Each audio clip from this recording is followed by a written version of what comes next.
Kemudian tidak dibolehkan memberikan bagian dari kurban sebagai imbalan untuk upah.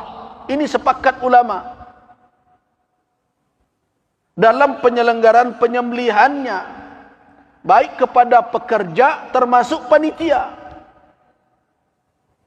Jadi menyediakan kupon khusus untuk pekerja, menyediakan kupon khusus untuk panitia, dan mendapatkan dengan kupon itu daging korban tersendiri atas nama itu namanya ujrah, jasa, imbalan dari pekerjaan. Itu dilarang oleh Nabi.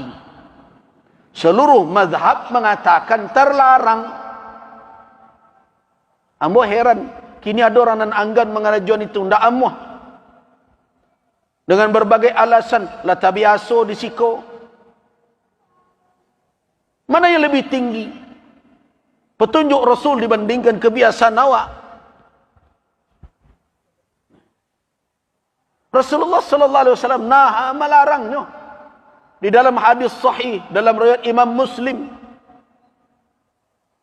dari Ali bin Abi Talib radhiyallahu anhu, amarani Rasulullah sallallahu alaihi wasallam an aquma ala butnihi. Aku diperintahkan oleh Rasul untuk mengurus unta beliau.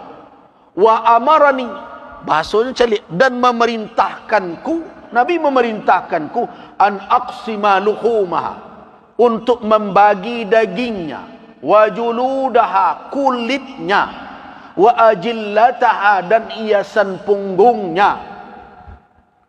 Jadi untuk korban tu biasanya diselimuti pakai kulit binatang pula, sehingga gagah bentuknya. Disiarkan seperti itu. Ajo kulit pelampok punggungnya tu harus dibagi pula tu. Perintah Nabi kepada Ali. Dan memerintahkan pula Nabi, perintah Nabi berikutnya, wa alla u'tiyal jazzara. Dan Nabi memerintahkan jangan saya berikan tukang jagal. Itu pekerja tadi. Minha syai'an, sedikit pun dari kurban itu. Fi jizaratiha, dalam penyembelihan pengelolaannya itu. Wa qala, dan Nabi berkata, nahnu nu'tihi min indina, kami membayar dari kami agihkan dari kami, jadi itu agihkan. Di malai ragunya tu. Anak-anaknya kadang-kadang babawa istilah-istilah lain. Indak bu ya, kau gotong royong saja kau. Jadilah kau yo gotong royong. Kalau ndak dapat bah, ndak dapat tu singguang wak. Tu dak gotong royong namanya tu. Nah, kalau ado mendapat dek karena itu ujrah namanya tu. Terserahlah wak agih nama macam-macam. Kadang nama tu untuk mailak dari petunjuk Nabi. Wajar ndak itu umat Nabi Muhammad begitu? Oh ndak, kami sukarela saja. Kalau ndak diagih bah, ndak mau dah, tu ndak sukarela namanya tu. Kalau ndak sukarela tu diagih tak perlu liwat dah. Tapi ini kupon kau khusus kau untuk pekerja, kau untuk panitia. Mana kau mendapatnya? Karenanya pekerja. Boleh ndak awak dan ndak bekerja dapat kupon itu? Oh ndak bisa. Nah itu namanya ujrah. Kama seka dialih, kama seka diputar lalai. Hakikatnya itu jasa pekerjaan. Itu nan dilarang dek Rasul. Tapi bukan berarti orang itu ndak boleh mendapat upah. Boleh. Tapi indak dari korban tu. Nabi mengecekkan, nahnu nu'tihi, kami maginya. Nah berarti harus disediakan jasa itu oleh nan punya korban. Waduh nandak namu panitia peserta tu ustaz, ya. Ya ndak berang-berang tak masalah dah ndak namuhnya. Agian jawi kayaknya. Aku jawi ibu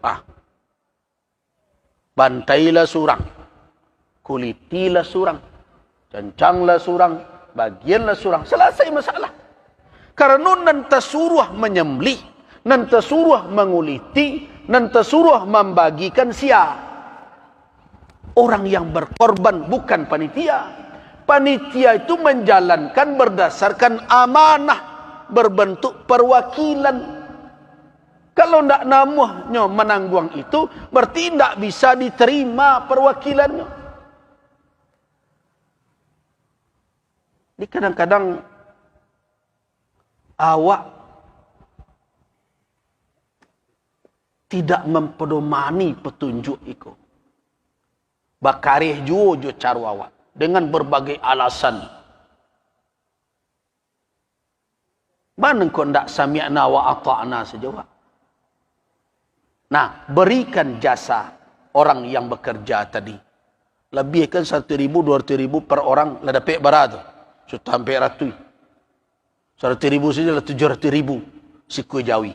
Berikanlah agak 300.000, 400.000. Berapa orangnya? Bisa pembeli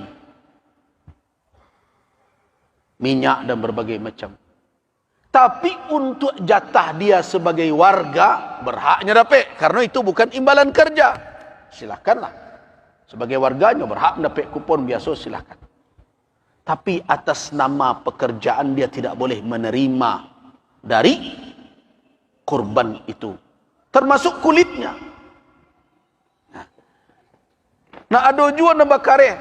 Oh kami nak iyo jua dagiang. Boleh. Ada caranya. Lebihkanlah. Kadang kurban di tempat itu sampai 10 ekor bagai. Kadang lebih 10 ekor. Kalau dilebihkan 100.000 surang untuk pekerja, seekor jawi berapa tu? 700. Kalau ada 10 berapa? 7 juta. Nah 7 juta tu balian jawi seekor. Kan dapat jawi seekor lagi. Tak perlu lo bersyarat umur dia tu. Karena nyo ndak untuk korban dah. Nah, sapi nan di Bali, jawi nan di Bali untuk pekerja tadi, bantai lo ketika itu. Nah, jadikan daging itu untuk upah. Tapi awak selamat dari larangan Nabi. Baitu bertakwa dalam beribadah. Berusaha untuk sam'an wa ta'atan. Itu takwa. Tapi kalau indah juga lah berbagai cara ditunjukkan, berarti kebangkangan kepada petunjuk syariat dan ada dalam diri itu. Boleh nak jawi ko solusinya. Bali lah jawi itu. Jo pitih upah kuah nalah disediakan dari peserta. 10 ekor jawi siko. Satu sapi 700.000. Karena lah dilabih 100 orang kan 7 orang. Kali 10 lah 7 juta. Balianlah jawi gak 4 juta kan cukup gadang jawi. Sembelih ketika itu. Daging dan jawi itu pakai untuk upah. Anda terlanggar larangan Nabi SAW. Nah kemudian bagaimana dengan kulit? Kulit dilarang dijual oleh peserta kurban dan panitia. Kenapa? Karena panitia itu wakil peserta. Kalau panitia nak menjual, sama jo peserta nak menjual. Nah, kenapa begitu? Wakil itu bertindak atas nama yang mewakilkan. Sama jo orang mewakilkan nikah. Kalau ada orang ke menikah, diwakilkan misalnya ke seseorang. Akhirnya, tiko ijab kabul, aku terima menikahi anak bapa. Mewakili kawan nambo sianu dengan maharnya sekian tunai. Kamu itu kan? Sianu menikah. Orang Nabi Sallam tu kah? Atau kawan yang diwakilnya? Kawan yang diwakilnya jadi bawa lebih ni orang. Kau tindakan wakil, tindakan yang mewakilkan. Jadi kalau panitia yang menjual, sianu menjual sebenarnya? Peserta. Kan dilarang dek Nabi. Nah. Di dalam hadis Abu Hurairah diriwayatkan oleh Al-Imam Al-Hakim An-Naisaburi. Imam Hakim mengatakan hadis ini sahih. Syalbani mengatakan hasan. Hadis ini bisa jadi hujjah. Man ba'a julda udhiyatihi, siapa yang menjual kulit korbannya, fala udhiyatalah. Tak ada korban tu inyo. Nah, tak ada yang keluar dari hukum itu melainkan sebagian dari kalangan Hanafiyah. Dan lain mengecekkan haram. Aman kawak paci. Tentu lebih kuat hukum dan mengecekkan dilarang. Tapi bajak kulit ko caranya. Nah, sederhana. Agihkan ke fuqara dan masakin. Yo mengapa magianyo dicancang? Menga dicancang? Agi secik-cik kenyo.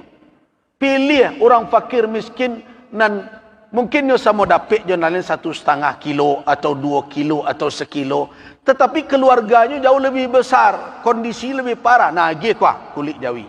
Nyo tanyo, kamanga de ambo dak pandai memolahnya depak panitia. Nantilah kok tiba orang membeli jual dia awak. Orang yang menerima tidak dilarang menjual. Asalahnya kan masalahnya ndak buntu sadonyo do. Cuma kadang perangai panitia ku ada ndak ka diatur-atur. Itu masalahnya. Itu masalahnya. Berarti ketundukan kepada petunjuk syariat nan ndak ada. Supaya lebih aman, jalannya. Sudahlah, terima orang. Kau mari, pak berapa orang?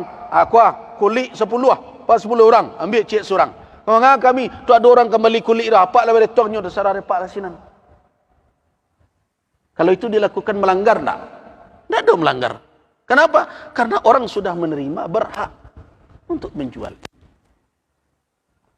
Nan hebat bana kini, kulit kau dijawi jual lagi. Ala dijualnya kurang. Luntangga dari Jawi lejuanya, terima biti. Dan berbagai macam.